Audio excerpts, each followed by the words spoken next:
오늘도 주의 말씀 가운데 위로가 있고 격려가 있기를 소망합니다. 자, 오늘 흩어지는 부흥이라는 제목을 가지고 부활 이후의 삶과 신앙을 돌아보는 네 번째 시간입니다. 그러니까 부활 이후의 성도의 삶이 어떻게 되어야 되느냐. 저희 교회는 아직 부활절이 끝나지 않았습니다. 부활절 한번 부활주일에 외치고 끝나는 게 아니라 우리의 삶이 어떻게 이어져야 되느냐, 이 문제가 더 중요하기 때문에 한동안 부활 이후의 성도의 삶과 신앙이 어때야 되는지를 같이 좀 살펴보겠습니다. 그 대표적인 게 전도입니다. 전도. 부활을 경험한 많은 성도들은 전도할 수밖에 없었어요. 그 전도의 삶이 어떻게 일어나는지 오늘 초대교회의 상황을 통해서 한번 같이 말씀 나누겠습니다. 앞에 화면 봐주시면 여러분 이거 본 적 있으시죠? 우리 2차 종교개혁 탐방 갔다 오신 분들이 오스트리아, 마지막 오스트리아 빈에서 봤던 성 스테파노 성당입니다. 사실은 오스트리아에 들릴 생각은 없었는데 프라하에서 나가는 비행편이 없어가지고 그 우리 여행을 추선해 주신 집사님이 큰 맘 먹으신 거예요. 그래서 사실상 플러스가 된 거예요. 그래서 오스트리아에 가서 저 스테파노 성당을 봤습니다. 얼마나 웅장하고 얼마나 압도적인지 정말 딱 볼 때 입이 그냥 딱 벌어지는 그런 성당, 규모와 웅장함이 대단했습니다. 딱 보는 순간 기가 딱 질리게 만들더라고요. 수많은 관광객들이 드나드는. 근데 저는 그 성당을 이렇게 저기 멀찌감치 서서 물끄러미 쳐다보다가 이런 생각을 했는데, 초대교회가 무슨 생각으로 이 거대한 화려한 성당을 지었을까? 초대교회가 왜 지었을까? 근데 연이어서 저 성당의 이름을 성 스테파노, 스테판이건 스테반, 이 스테반 집사의 이름을 가져다가 저 이름을 지었을까? 초대교회가 스테반 집사가 왜 순교했는지는 알고는 있는 걸까? 그런 생각을 하게 되었습니다. 여러분 오늘 54절 보시면 뭐라고 되어 있냐면, 이 말을 듣고 마음에 찔려서 그를 향해 이를 갈고 그 다음에 58절에 보니까 돌로 쳐서 죽였다고 되어 있잖아요. 근데 이 말이 뭐냐면 그 앞에 있는 스데반의 설교입니다. 이 설교를 어떤 설교를 했냐면, 여러분 44절부터 한번 보십시오. 44절 보면, 광야에서 우리 조상들에게 증거의 장막이 있었으니 이것은 모세에게 말씀하신 이가 명하사 그가 본 그 양식대로 만들게 하신 것이라. 그 장막이잖아요, 그 성막들. 45절, 우리 조상들이 그것을 받아 하나님이 그들 앞에서 쫓아내신 이방인의 땅을 점령할 때 여호수아와 함께 가지고 들어가서 다윗 때까지 이르니라. 다윗이 하나님 앞에 은혜를 받아 야곱의 집을 위하여 하나님의 초소를 준비하게 하여 달라고 하더니 솔로몬이 그를 위하여 집을 지었느니라. 성전을 지었다는 거죠. 그러나 지극히 높으신 이는 손으로 지은 곳에 계시지 아니하시나니 선지자가 말한 바, 주께서 이르시되 하늘은 나의 보좌여 땅은 나의 발등상이니 너희가 나를 위하여 무슨 집을 짓겠으며 나의 안식할 처소가 어디냐. 이 모든 것이 다 내 손으로 지은 것이 아니냐 함과 같으니라. 이 모든 것은 세상이에요. 세상을 다 내가 지었는데 저가 집에서 있을 거냐, 뭐 그런 얘기죠. 이런 설교를 한 거예요. 그 다음에 52절, 목이 곧고 마음과 귀에 할례를 받지 못한 사람들아, 너희도 너희 조상과 같이 항상 성령을 거스리는도다. 이렇게 말씀하셨단 말이에요. 이거 설교한 거예요. 그러니까 스테반이 뭐라고 얘기하냐면, 거대하고 아름다운 성전을 지었지만 너희는 항상 성령을 거스리는 자다, 이렇게 얘기했어요. 이렇게 말씀하면서 결정적으로 직격탄을 날렸는데, 뭐라고 되어 있냐면, 너희 그 지극히 높으신 이는 48절에 손으로 지은 곳에 계시지 않는다. 그런데 너희는 항상 성령을 거스리는구나. 그러면서 55절 56절에 하나님의 영광과 및 예수께서 하나님 우편에 서신 것을 보셨다. 56절에서 하늘이 열리고 인자가 하나님 우편에 서신 것을 보노라, 이렇게 말했다는 거예요. 그러더니 군중들이요 소리를 막 지르면서 귀를 막고 일제히 57절에 보니까 그에게 달려들어서 돌로 스테반을 쳐서 죽였다. 59절에 그렇게 되어 있어요. 사람이 지은 거대한 성전에 하나님은 계시지 않고 인자는 하나님 우편에 계신다, 이렇게 말했다가 죽은 거예요. 여러분, 하나님의 우편에 서 계신다라는 말은, 이 우편이라는 말은 하나님의 능력을 의미하는 관용적 표현이에요. 그러니까 하나님이 능력이 있다 그러면 하나님의 우편이다, 이렇게 써요. 하나님 우편에 뭐가 있는 게 아니라 우라고 하는 오른쪽이라고 하는 것은 능력을 나타내는 성경상의 관용적 표현이거든요. 그러니까 하나님의 능력은 다름 아닌 하나님의 말씀을 의미하는 거잖아요. 하나님은 말씀으로 온 우주 만물을 만드신 분입니다. 할렐루야. 이거부터 믿으셔야 돼요. 그러면 하나님은 말씀으로 존재하시는 분이고 하나님의 능력은 곧 그의 말씀이신 거예요. 그러니까 사람들은 하나님이 거대하고 아름다운 건물에 계실 거라고 생각해요. 적어도 하나님이라면 이 정도 화려하고 멋진 곳에 계셔야 한다고 생각한다는 거예요. 그러나 하나님은 스데반의 설교서처럼 사람이 지은 곳에 계시지 않는다. 그런데 이런 스데반의 설교를 듣고 자기 생각과 다르다고, 자기가 믿는 바와 다르다고 스데반을 돌로 쳐 죽인 거예요. 사람들의 이 자의적인 어리석고 잘못된 생각 때문에 그 이후에 이런 하나님이 화려하고 아름다운 성전에 계셔야만 된다는 이 사람들의 자의적이고 자기만의 생각, 이 잘못된 생각 때문에 얼마나 많은 사람들이 죽어나갔고 얼마나 많은 사람들이 저 성전을 짓느라고 동원되었으며 얼마나 많은 부패와 타락이 있었는 줄 아세요? 여러분, 중세교회는 세상에서 가장 멋지고 화려한 성전을 짓고 거기다가 하나님을 모신답시고 베드로 성당을 짓고자 말도 안 되는 면죄부를 팔았던 것을 우리는 잘 알고 있어요. 이게 종교개혁의 계기가 되었잖아요.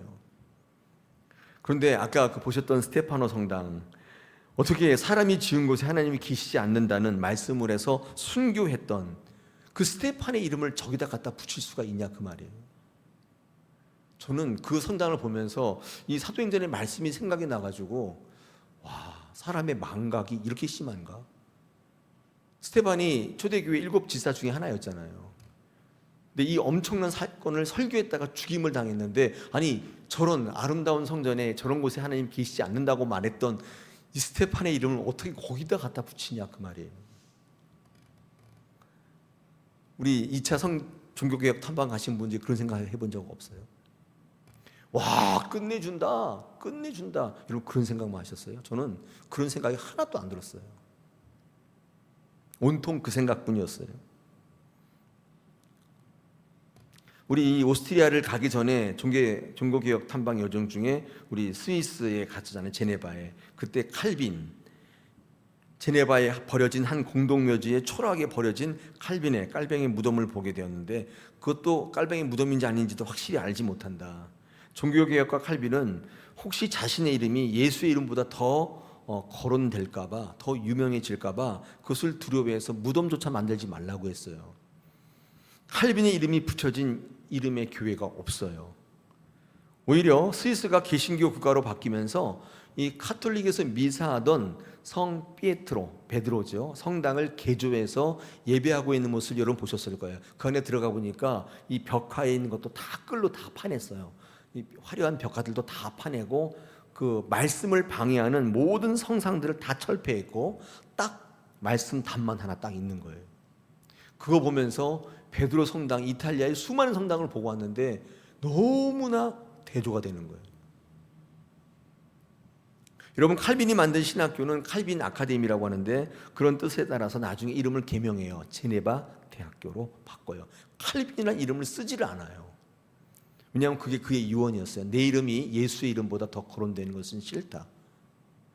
근데 어떻게 저기다가 성 스테파노, 베드로 이런 이름을 갖다 붙일 수가 있냐 그 말. 제네바에 그 어떤 데도 칼빈의 흔적을 찾아볼 수가 없다. 오늘 이 스테반의 순교 이후에 교회의 모습을 주목하고자 합니다. 여러분, 스테반 집사가 순교했는데 여러분, 이 순교의 사건은 초대교회에 큰 충격이 되었습니다. 이 충격은요, 교회 위기로 이어졌습니다. 이 스테반의 순교로 교회가 성장하고 부흥한 게 아니라 교회는 위기를 맞게 되었다. 교회가 흩어졌다고 되어 있습니다.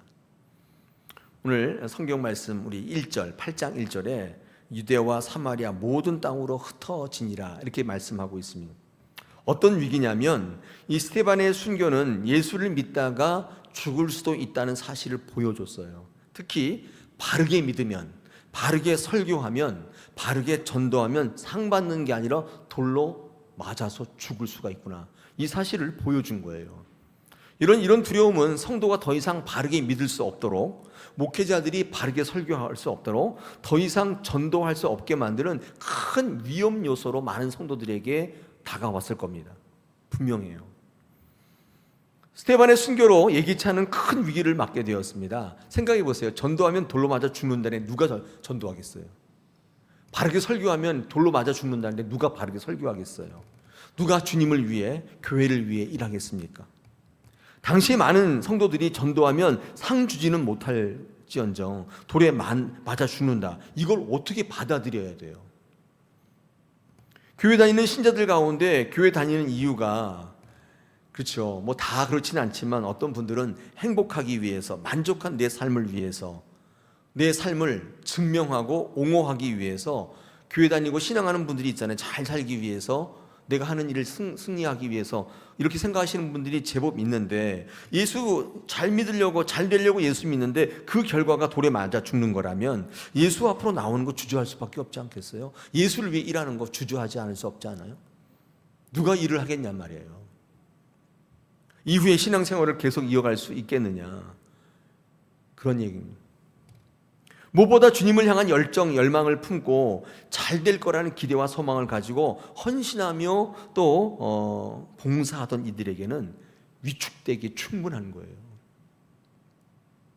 당시 스데반의 순교는 충격적 사건이었고 그로 인하여 신앙의 위기를 맞는 이들이 많았겠죠. 그런데 오늘날도 똑같습니다.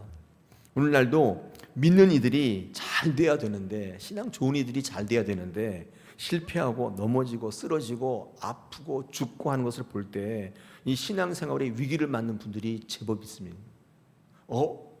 야, 봉사하면 저렇게 되는 거야? 직분 받으면 저렇게 되는 거야? 저렇게 신실한데 저게 끝이야? 이게요, 큰 위축을 가져와요. 그렇지 않아요? 여러분 그런 적 없으세요? 주변에 그런 일들이 있을 때 굉장히 힘든다면. 목회자는 어떻겠습니까? 저는 더 위축돼요. 더 흔들리게 되고 이거 어떻게 해야 될지 잘 몰라요. 그러니까 요즘에 계속 기도하며 묻는 게, 이거 계속 해야 되나요? 이런 생각을 하게 되는 거예요. 예수 믿으면 부자가 되고 뭐 자녀가 잘 되고 건강하게 오래 살고 그러지는 않을지라도 내 기쁨에, 내 삶에 기쁨이 있고 행복이 찾아오고 만족이 있을 줄 알았는데 다른 사람 보니까 이거 아니란 말이에요. 스데반이 저렇게 신실한 7 집사로 선출된 사람인데 저게 돌에 맞아 죽는 걸 볼 때 많은 사람들이 뒷걸음치는 거예요. 예수 믿더라도 그렇게 믿지 않게 돼요. 이제부터는 자기를 위해 믿게 되는 거예요. 믿는 흉내를 내는 거죠. 그런 분들이 속출하기 시작하는 거예요. 신앙의 결과가 내 기대와 다르게 나타날 때, 내가 행복할 줄 알았는데 내가 더욱더 힘들어질 때 이 신앙을 이어가야 될지 말아야 될지 갈등하게 되는 것입니다. 더 이상 신앙생활에 열심을 내기가 쉽지 않게 되는 것입니다. 차라리 내가 더 열심히 살아야겠다, 이 결심이 더욱더 곤고해지는 거예요. 그때도 그랬고 지금도 그렇단 말이죠. 그래서 많은 사람들이 그 당시에 나 원래 믿던 유대교로 돌아갈래, 나 원래대로 갈래, 나 예수 믿지 않을래, 이렇게 했던 거죠. 주님을 떠나가는 사람들이 속출하더라는 것입니다. 여러분 그 당시에 실제 교회는 어떤 일이 있었냐면, 아까 8장 1절에 있잖아요. 사울은 그가 죽임을 당하는 것을 마땅히 여겼고 그날에 예루살렘에 있는 교회에 큰 박해가 있어서 사도 외에는 다 유대와 사마리아 모든 땅으로 흩어지게 되었다라고 성경은 증거하고 있습니다. 여러분 교회가 성장하고 부흥하기는커녕 올바른 신앙, 올바른 전도, 올바른 설교했는데 교회가 성장하고 부흥하기는커녕 흩어지게 되었다고 말하는 거예요. 여러분 이 성도들이 흩어지는 어떤 일이 벌어지죠? 이 교회가 무너지게 되겠죠. 왜냐하면 첫째로는요, 재정적인 압박이 있겠죠. 교회를 유지할 수가 없었을 겁니다. 교회를 팔 수밖에 없었을 것이고 예배당은 사라졌을 것입니다. 다시 말해서 교회가 깨지게 되었다는 것입니다. 참 이게 아이러니하지 않습니까? 성경은 이런 데가 굉장히 많아요. 제가 그 이유를 조금씩 나누어 보기를 원하는데, 여러분 오늘 이 시간에 큰 은혜가 있기를 원합니다. 교회가 깨졌어요. 잘 믿었는데, 설교 잘 했는데 깨졌단 말이에요.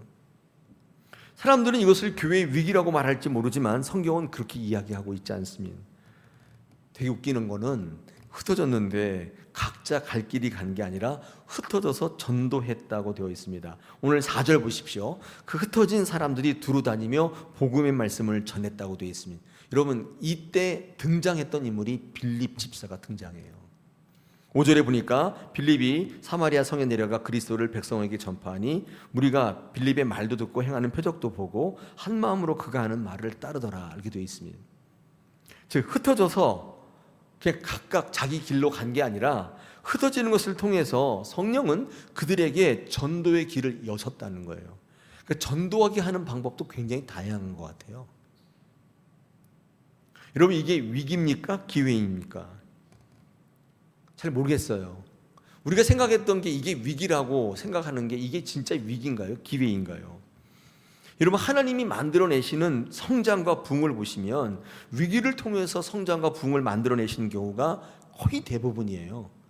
우리가 생각하는 방법이나 모습을 뛰어넘고 있습니다. 그거대로 안 돼요. 그거대로 되면요, 다 자기가 했다고 그래요. 내가 어떤 일 막 계획하잖아요. 그거대로 했는데 뭐 됐어요? 그러면요, 다 자기가 했대요. 근데 하나님은 그렇게 하지 않으시고 우리가 전혀 생각지 못했던 방법을 통해서 부흥을 만들고 성장을 만들어요. 주님은 좋은 것을 통해 성장을 이루기도 하시지만 이처럼 위기를 통해서 엄청난 부흥을 만들어내기도 하시는 것입니다. 여러분, 성경을 잘 읽어보면 이런 어려움이 성도와 교회를 바르게 세우기 위한 하나님의 계획이라는 사실을 우리는 발견할 때가 굉장히 많습니다. 성경을 읽다 보면 그걸 발견할 때가 참 많아요. 그래서 우리의 삶에 다가오는 위기와 고난 속에 성도들은 낙심하지 않는 것입니다. 그 사실을 알기 때문이에요. 여러분, 스데반의 순교로 오히려 전화위복을 만들어 내셨다고 성경은 이야기합니다. 그래서 이 말씀을 보았던, 나중에 회심했던 사도 바울이 고린도후서 4장 17절 18절에서 다음과 같이 얘기합니다.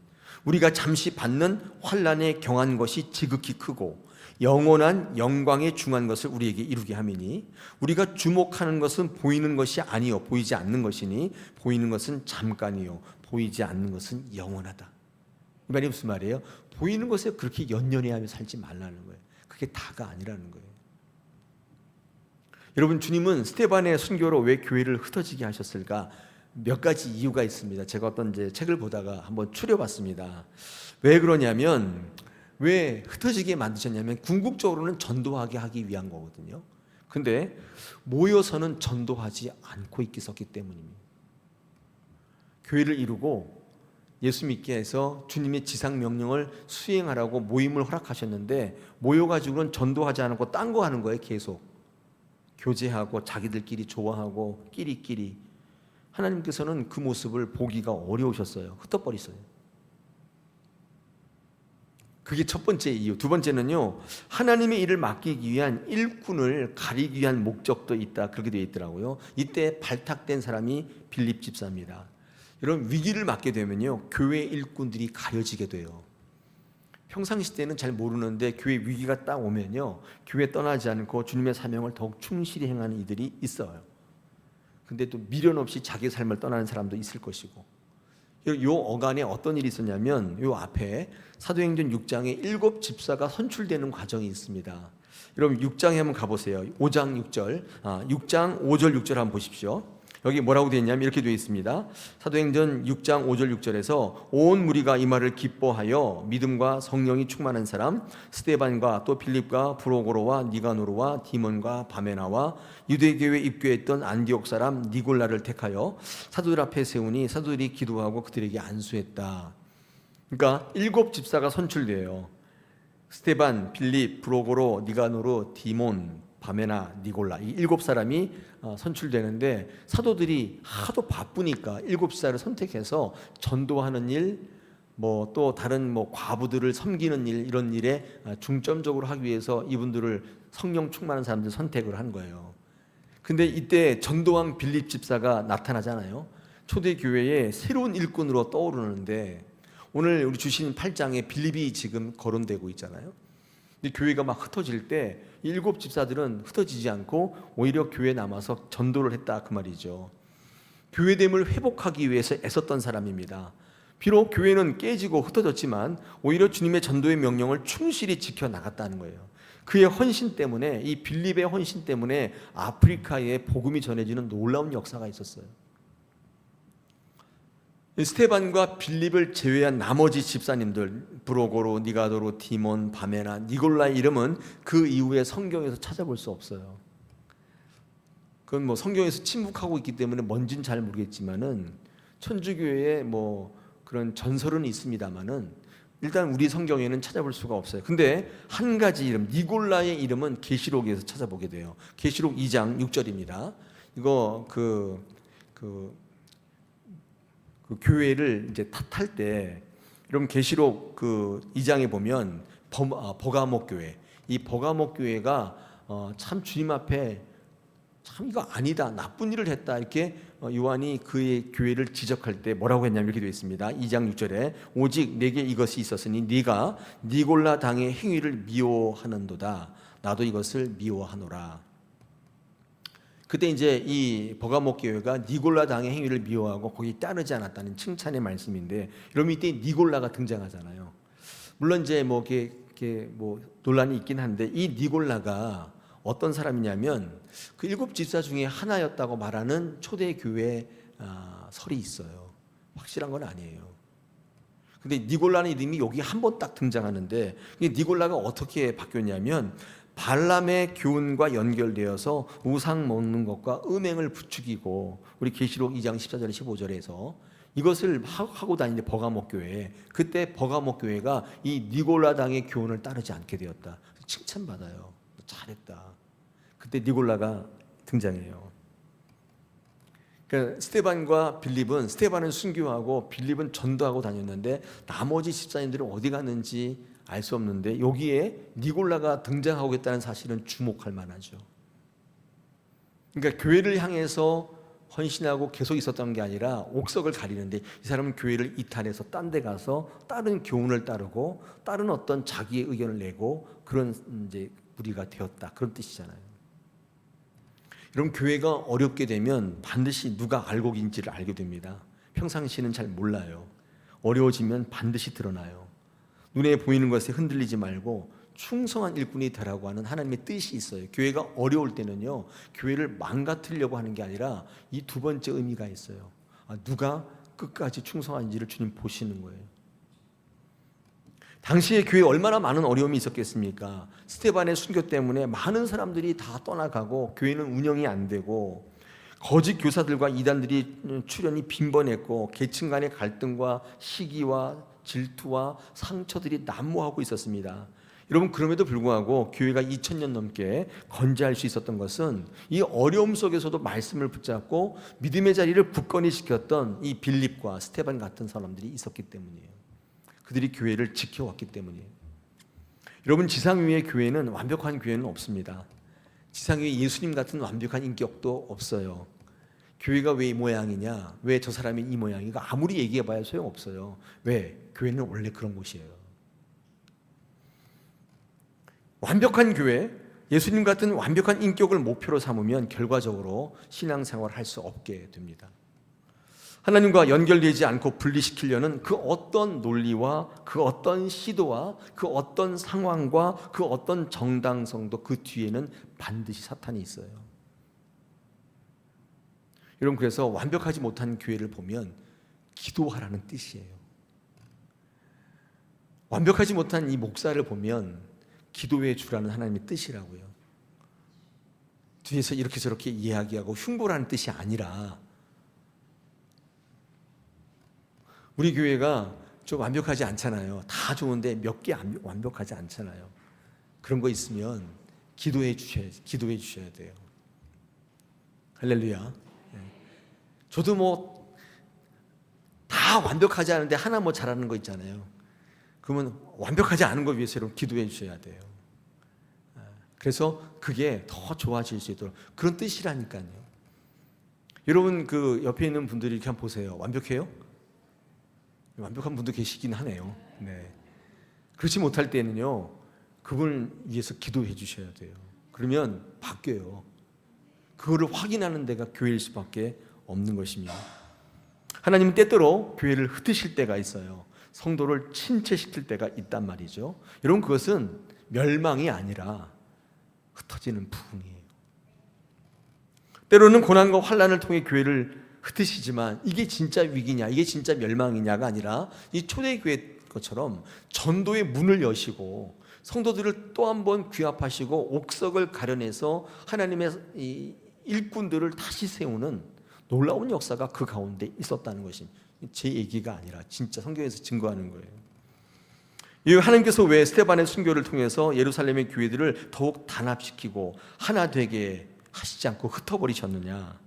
왜냐하면 그 당시에 많은 사람들이 유대주의, 교회 안에 있는 사람들이 유대주의를 그냥 끌고 들어와서 뭐 할례를 받아야 구원을 받는다는 등 이상한 얘기하고 신비주의 신앙에 빠지고 세상의 논리를 그대로 끌고 와서 교회에서 교리를 만들려고 하고, 그리고 자신이 만족하고 행복하고 출세하려고 이걸 복으로 여기는 많은 사람들을, 이것을 능력이라고 착각하는 많은 사람들에게 이 스데반의 순교를 통해서 궁극적으로 예수 믿는 사람들이 받는 복이 어떤 것인지를 바로 보여주시기 위함이었습니다. 여러분, 초대교회가 예수님의 피로 부탁하신 지상명령인 전도는 하지 않고 자기 실현, 자기 주장, 자기 자랑하는 성도들에게 서로에게 어떤 신앙을 해야 될지를 주님은 보여주신, 흩어버리셨어요. 다 흩어버리셨어요. 그래서 교회를 새롭게 하기를 원하셨던 것입니다. 여러분, 당시의 교회는 종말 공동체였거든요. 언제 주님이 오시나, 곧 오시겠지. 그래, 그러면 이 많은 재산이 뭐가 필요해? 다 나눠 쓰자. 이게 가능했단 말이에요. 그래서 경제 공동체를 이루었어요.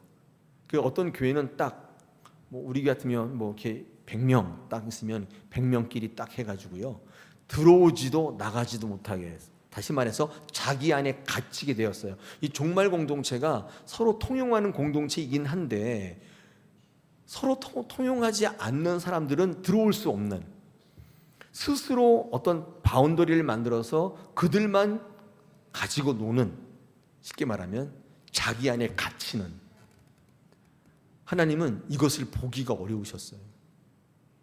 이렇게 되기를 원치 않으셨어요. 교회 안에 자기 사람 만들고 끼리끼리 하고, 이건 하나님께서 보실 때 정말 보기 힘드실 거예요. 교회뿐만 아니라 개인 삶도 다 흩어버리십니다. 하나님이 원하시는 것은 생명을 살리는 거예요. 한 사람의 영혼이라도 더 구원하기를 원하세요. 안주하던 자리를 떠나서 전도하기를 원하시는 것입니다.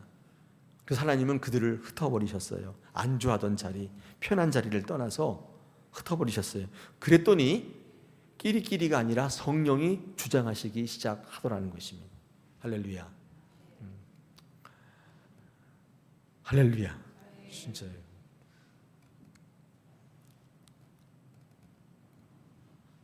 그래서 스데반의 순교로 성도들이 전도하는 기회로 삼으시더라. 우리 교회가 전도하는 기회로 삼기 위해서 하나님이 여러 가지 방법들을 동원하실 텐데, 근데 오늘 부활 이후에 성도의 삶이 어때야 되느냐를 한번 묵상해 볼 때 이런 말씀이 이렇게 눈길이 가는 거예요. 왜 흩으셨지? 순교를 통해서 더 부흥케 하여야 열심으로 한 사람들이 많이 나타나지 않겠는가? 근데 영 반대. 이런 마태복음 10장에 보면 12제자를 파송할 때 다음과 같은 말씀이 기록되어 있습니다. 한번 보십시오. 9절에 보니까 너희 전대에 금이나 은이나 동을 가져가지 말고 여행을 위하여 배낭이나 두벌옷이나 신이나 지팡이를 가져가지 말라. 이는 일꾼이 자기의 먹을 것 받는 것이 마땅합니다. 이렇게 되어 있어요. 전도할 때 이렇게 아무것도 안 갖고 가면 좋은가요? 비효율적이잖아요. 아니, 전도할 때 뭐가 있어야 전도하죠. 티슈도 만들고 전도지도 만들고 뭐도 줘야 되고 뭐 해야 되잖아요. 근데 아무것도 가져가지 말라. 근데 이게 과연 맞는 말인가? 그죠? 근데 왜냐면 오늘 성경 말씀에, 오늘 여기 마태복음 10장 10절에 자기가 먹을 것은 받는 것이 마땅하다. 그러니까 그게 마땅하기 때문에 그렇대요. 전도는 그렇게 하는 거래요. 하나님의 일을 감당하면 일꾼들의 먹을 것을 누가 주나? 당연히 하나님께서 필요한 것들을 공급해 주신다는 논리죠. 이게 맞는 거예요. 그러니까 하나님만 바라보라는 거예요. 여러분, 전도는 이 믿음 가지고 하시는 겁니다. 저는요, 처음에 전도는 열심히 뛰어다니는 게 전도인 줄 알았어요. 근데 나중에 알게 되었어요. 여러분, 믿는 게 전도입니다. 믿는 게 전도예요. 내가 믿지 않으면 전도 못합니다. 그럴 땐 계속 다른 이유들이 생겨요. 믿을 때 전도할 수 있는 거예요. 사람이 믿으면 반드시 전하게 돼 있거든요. 그러므로 전도에 대한 실천의 의미나 방법의 효율성은 사실 그렇게 의미가 크진 않아요. 믿음이 중요한 거예요. 믿어야 움직일 수 있기 때문에 그렇습니다. 또한 전도는 현실의 문제를 해결하는 통로이기도 하다. 오늘 여러분과 한번 나눌 말씀 가운데 마지막인데, 여러분 한번 7절과 한번 8절 보십시오. 이 전도를 하게 되었더니 어떤 일이 일어났냐면요, 더러운 귀신들이 크게 소리를 지르니까 나가고, 또 많은 중풍병자와 못 걷는 사람들이 걷게 되어서 그 성에 큰 기쁨이 있었다는 거예요. 이게 뭐 때문에 그래요? 전도하니까. 하나님만 좋은 게 아니라 우리의 삶에도요, 엄청난 문제들이 해결되는 놀라운 역사들이 있게 되었다는 것입니다. 복음의 능력, 전도의 능력은 우리의 영혼을 구원할 뿐만 아니라 현실적으로 우리의 문제를 해결해 주는 놀라운 역사들이 나타난다는 거예요. 이런 믿음 가지고 전도하면 어떤 일이 일어나요? 영적으로 성장이 있을 뿐만 아니라 우리의 육신의 필요도 채워준다 말씀하고 있어요. 더러운 귀신이 쫓김을 당하고 병들이 막 낫고, 중풍병 이런 거 우리가 못 낫게 하잖아요. 다 낫고, 걷지 못하던 사람들이 막 걷고, 그들의 삶에 큰 기쁨이 있게 되더라는 것입니다. 이런 복음이 뭐죠? 살려주겠다는 얘기예요. 여러분, 이 복음이 증거될 때 우리가 살아나는 건 당연한 거 아니에요? 뿐만 아니라 이 복음을 듣는 어떤 사람도 똑같은 역사가 나타난다는 사실, 우리는 그 확신을 가지고 증거하는 거예요. 여러분, 오늘 8장 1절에 보니까 어떻게 되어 있어요? 그날에 예루살렘에 있는 교회에 큰 박해가 있어 사도 외에는 다 유대와 사마리아 모든 땅에 흩어졌다. 그래서 2절에 보니까 어떻게 해요? 크게 울더라. 8장 8절에 뭐라고 되어 있어요? 그 성에 큰 기쁨이 있었다. 여러분, 이 두 절은 너무나 상극처럼 보이지 않습니까? 어떻게 큰 박해가 어떻게 큰 기쁨이 됩니까? 여러분, 이게 하나님이 하시는 일이에요. 우리 교회가 이 사실을 체험해야 되잖아요. 내가 이렇게 했기 때문에 이렇게 되고, 그런 게 여러분, 그거는 밖에 나가서도 얼마든지 할 수 있어요. 근데 교회는요, 하나님이 하시는 일들을 보게 되는 거예요. 우리가 그 사실을 깨닫고 믿고 나갈 때 전도는 너무나 자연스러운 후속적인 거예요. 이 사실을 전하지 않고는 안 되겠거든요. 요즘 시대에 전도하기가 참 어렵습니다. 그런데 한 가지 확실한 것은 그래도 증거해야 돼요. 끊임없이 나가야 돼요. 여러분, 매일같이 하려면 어떻게 해요? 가장 좋은 방법은 가장 미련한 방법이 제일 좋아요. 매일같이 하려면. 기도 매일같이 하려면요, 아주 무식한 방법인 아침에 새벽에 일어나서 차려놓고 터벅터벅 걸어서 교회 나오시는 거예요. 가장 오래 하는 방법이에요. 오늘도 이 말씀을 통해서 우리의 환경과 조건들은 되게 열악하지만, 그러나 이 말씀을 통해서 여러분이 하나님을 만나고 여러분 삶에 큰 기쁨이 있으면 참 좋겠다. 그래서 하나님을 통해서 우리 영혼도 살아나지만 우리의 삶의 문제들이 다 해결되어지는 놀라운 역사가 있기를 소망합니다. 부활 이후에 성도의 삶, 네 번째, 흩어지는 전도와 여러분 인생 가운데 발견되기를 소망합니다.